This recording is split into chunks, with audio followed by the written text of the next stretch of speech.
E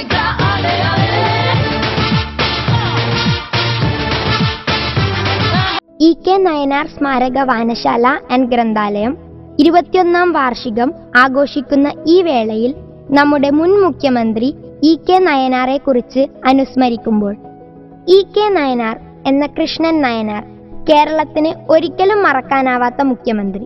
ഗൗരവത്തിലും നർമ്മം വിടാത്ത കല്യാശ്ശേരിയുടെ തിളക്കം. 1950 മുതൽ 2001 വരെ വിവിധ കാലയളവുകളിലായി 11 വർഷക്കാലം കേരളം ഭരിച്ച മുഖ്യമന്ത്രി. കേരളത്തിൽ ഏറ്റവും കൂടുതൽ കാലം അധികാരത്തിലുണ്ടായ മുഖ്യമന്ത്രി എന്ന റെക്കോർഡും നായനാർക്ക് സ്വന്തം. സാധാരണക്കാരന്റെ പ്രകൃതവും വേണ്ടയിടത്ത് ഭരണാധികാരിയുടെ കാര്യക്ഷമതയും പ്രകടിപ്പിച്ച മുഖ്യമന്ത്രിയായിരുന്നു നായനാർ. എല്ലാ നിലയിലും കേരള രാഷ്ട്രീയത്തിലെ ഇതിഹാസമായിരുന്നു നായനാർ. കേരളം എക്കാലവും ഹൃദയത്തോട് ചേർത്ത് വെച്ച ജനനായകൻ. വിമർശനവും നർമ്മത്തിൽ ചാലിച്ച സംഭാഷണവും അസാമാന്യ പ്രസംഗ വൈഭവവും കൊണ്ട് മലയാളികളുടെ മനസ്സ് കീഴടക്കിയ നേതാവ്. 1919 ഡിസംബർ 9 കല്യാശ്ശേരിയിൽ ഗോവിന്ദൻ നമ്പ്യാരുടെയും ഏറുംപാല നാരായണി അമ്മയുടെയും 3 മക്കളിൽ രണ്ടാമനായിട്ടായിരുന്നു ഇ കെ നയനാറുടെ ജന്മം. സ്വാതന്ത്ര്യ സമര തീച്ചുളയിൽ ഉരുകിത്തെളിഞ്ഞ നയനാർ പിന്നീട് കമ്മ്യൂണിസ്റ്റ് പ്രസ്ഥാനത്തിന്റെ മുൻനിര നേതാവും കേരളം കണ്ട ഏറ്റവും വലിയ ഭരണാധികാരി കൂടിയായിരുന്നു. മോറാഴയിലും കയ്യൂർ സമരങ്ങളിലും മുന്നണി പോരാളിയായി. രാഷ്ട്രീയ എതിരാളികൾ പോലും നയനാർ എന്ന ജനനേതാവിനെ മനസ്സുകൊണ്ട് അംഗീകരിച്ചു. പാവങ്ങളുടെയും കർഷകരുടെയും തൊഴിലാളികളുടെയും ജീവിതം പുതുക്കി പണിയുന്നതായിരുന്നു മുഖ്യമന്ത്രിയായിരുന്ന കാലത്ത് ശ്രദ്ധ. 2004 മെയ് 19 നയനാറുടെ വിയോഗം അറിഞ്ഞതു മുതൽ 21 പയ്യാമ്പലത്ത് ചിതയെരിഞ്ഞണയുന്നതുവരെ കേരളം ഒന്നടങ്കം കണ്ണീർ വാർത്തു. ഇ കെ നയനാറെ എത്രയധികം സ്നേഹിച്ചിരുന്നു എന്നതിന് തെളിവായിരുന്നു വികാരനിർഭരമായ ആ യാത്രയപ്പ്. അടുത്ത മാസം മെയ് 19 നയനാർ നമ്മെ വിട്ടുപിരിഞ്ഞ് 21 വർഷം പൂർത്തിയാകുന്നു. ഈ വേളയിൽ ഒരു പിടി രക്തപുഷ്പങ്ങൾ അർപ്പിക്കുന്നു. ജനകീയ കൂട്ടായ്മയിലൂടെ കലാ സാംസ്കാരിക പ്രവർത്തനങ്ങൾ ഏറ്റെടുത്തു നടത്തുന്നതിന് വേണ്ടി തളിയിൽ ശിവക്ഷേത്രത്തിന് പരിസരം കേന്ദ്രമാക്കി ഒരു വായനശാല സ്ഥാപിക്കണമെന്ന ലക്ഷ്യത്തോടെ മുന്നിട്ടിറങ്ങിയത് എം വി ജനാർദ്ദനനും എം കെ നാരായണനും കെ പി രതീഷും കൂടിയായിരുന്നു. സുഹൃത്തുക്കളെ, നമ്മളെ കീഴ്ത്തള്ളി അമ്പല പരിസരത്ത് ഒരു വായനശാല വേണമെന്ന് മുന്നേ തന്നെ എന്നെപ്പോലുള്ളവർക്ക് ആഗ്രഹം ഉണ്ടായിരുന്നു. അതിൻ്റെ അടിസ്ഥാനത്തിൽ 2004 സഹം നായനാർ നമ്മളെ വിട്ടുപിരിഞ്ഞതിന് ശേഷം നായനാറുടെ പേരിൽ ആ സ്ഥാപനം ഉയരണം എന്നാണ് ആഗ്രഹം ഉണ്ടായത്. അതിൻ്റെ ഭാഗമായിട്ട് ഞാനും എം വി ജനാർദ്ദനനും ചേർന്ന് അന്നത്തെ CPMൻ്റെ ആന്തൂർ ലോക്കൽ കമ്മിറ്റിയുടെ സെക്രട്ടറി കെ ഇ പ്രേമരാജൻ മാഷെ സമീപിക്കുകയും കാര്യങ്ങൾ ബോധിപ്പിക്കുകയും ചെയ്തു. അതിൻ്റെ അടിസ്ഥാനത്തിൽ വായനശാല കമ്മിറ്റിയായിട്ട് മുന്നോട്ട് പോകാൻ ഉള്ള സാഹചര്യം നമുക്കുണ്ടായി. വായനശാലയ്ക്ക് ആവശ്യമായ 3 സെൻറ് സ്ഥലം കിട്ടുന്നതിന് വേണ്ടി നമ്മുടെ പ്രദേശത്തുകാരനും ഇടതുപെട്ട സഹായത്രികനുമായ ശ്രീ എ വി സുരേന്ദ്രരാജിനെ നമ്മൾ സമീപിക്കുകയും അദ്ദേഹം അതിന് അനുകൂലമായ നിലപാട് സ്വീകരിച്ചു. തുടർന്ന് നമ്മൾ വായനശാല കമ്മിറ്റി രൂപീകരിച്ചു. 2004 തൊട്ട് തന്നെ വായനശാലയുടെ പ്രവർത്തനം ആരംഭിച്ചിരുന്നു. എം വി ജനാർദ്ദനൻ പ്രസിഡന്റും ടി ബാലകൃഷ്ണൻ വൈസ് പ്രസിഡന്റും എം കെ നാരായണൻ സെക്രട്ടറിയായും K P Ratheesh, K Sajeevan joint സെക്രട്ടറിമാരായും ഇ പ്രദീപൻ ട്രഷററായും 15 അംഗ കമ്മിറ്റിയെ തിരഞ്ഞെടുത്തു. ഇന്ന് അത് കേവലം വായനശാല മാത്രമല്ല, ഒരു ഗ്രന്ഥാലയം കൂടിയായി മാറിയിട്ടുണ്ട്. ലൈബ്രറി കൗൺസിൽ അഫിലിയേറ്റ് ചെയ്തിട്ടുള്ള പ്രധാനപ്പെട്ട ഒരു വായനശാലയും ഗ്രന്ഥാലയവുമായി നായനാർ സ്മാരക വായനശാല മാറിക്കഴിഞ്ഞിട്ടുണ്ട് എന്നുള്ളത് സന്തോഷത്തോടെ പറയാൻ സാധിക്കും. അഭിമാനകരമായ ഈ വളർച്ചയിൽ നിരവധി നാട്ടുകാരുടെയും സാംസ്കാരിക പ്രവർത്തകരുടെയും അതുപോലെ പുരോഗമന ആശയങ്ങൾ ഉൾക്കൊള്ളുന്നവരുടെയും നല്ല മഹാമനസ്കരായിട്ടുള്ള നിരവധി ആളുകളുടെയും സഹകരണത്തിൻ്റെ ഭാഗമായിട്ടാണ് ഈ വായനശാല അതിൻ്റെ പ്രവർത്തനം ആരംഭിക്കുകയും അതിൻ്റെ പ്രവർത്തനം മുന്നേറുകയും ചെയ്തിട്ടുള്ളത്.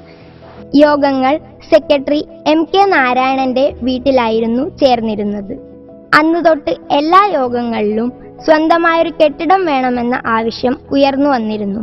പിന്നീട് അതിനു പറ്റിയ സ്ഥലം കണ്ടെത്തുകയും അന്നത്തെ ലോക്കൽ സെക്രട്ടറി ആയിരുന്ന KV പ്രേമരാജൻ മാസ്റ്ററെ അറിയിക്കുകയും ചെയ്തു.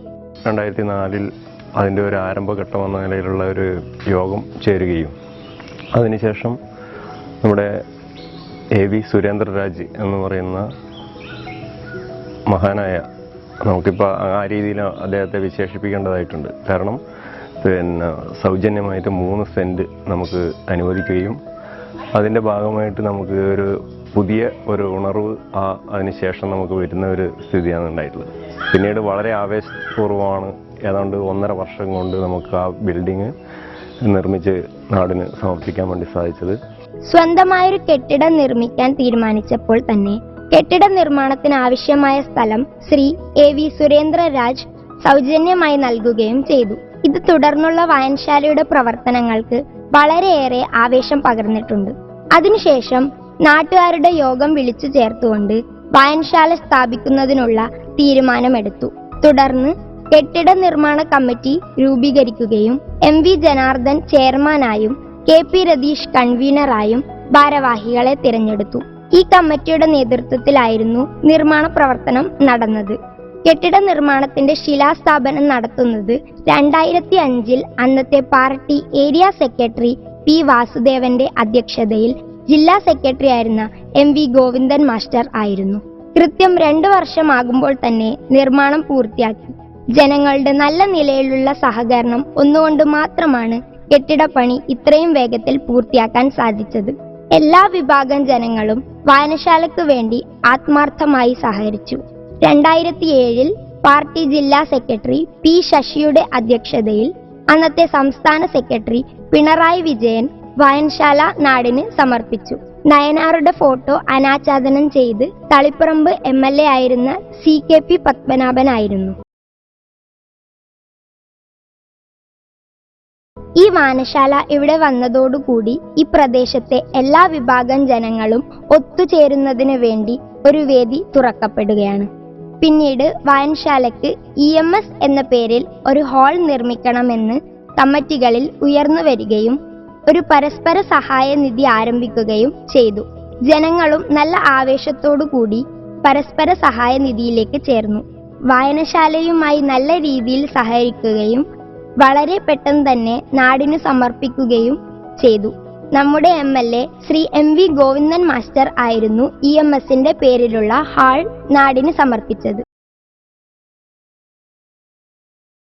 ഏറ്റവും ചെലവ് കുറഞ്ഞതും നിത്യഫലം തരുന്നതുമായ വിജ്ഞാന വിനോദ ഉപാധിയാണ് വായന എന്നൊരു മഹത് വചനമുണ്ട്.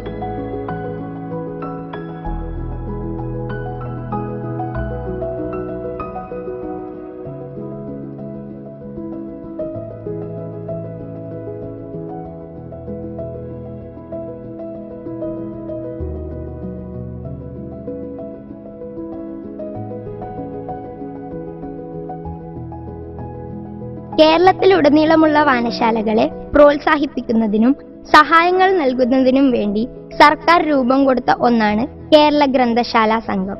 1500-ൽ പരം പുസ്തകങ്ങളുള്ള നമ്മുടെ ഗ്രന്ഥാലയം ലൈബ്രറി കൗൺസിലിന്റെ അംഗീകാരം ലഭിക്കുന്നതിനായി അപേക്ഷ സമർപ്പിച്ചിട്ടുണ്ട്.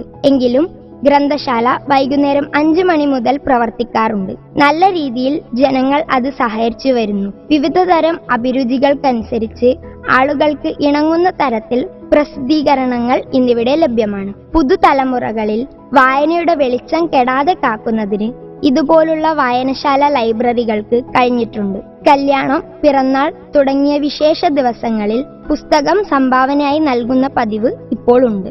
നാടിന്റെ കലാ സാംസ്കാരിക സാമൂഹിക പ്രവർത്തനങ്ങളിൽ സജീവ സാന്നിധ്യമായി മാറ്റാൻ കഴിഞ്ഞു.